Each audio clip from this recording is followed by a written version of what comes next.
Transmission shift's good. I followed him over here, take pictures, and it runs. He scooted right along, so.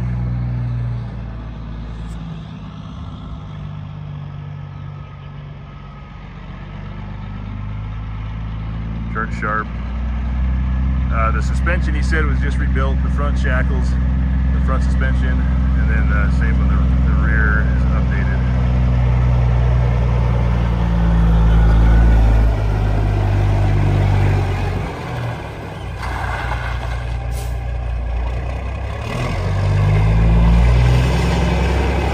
So it should, as far as I know, it shouldn't have a problem jumping in and driving the cross country. Jake's.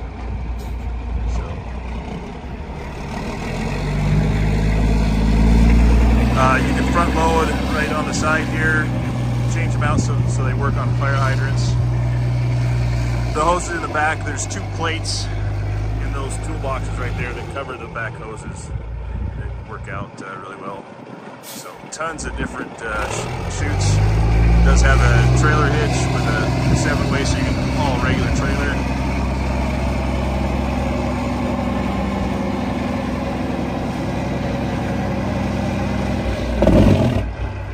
Nice truck.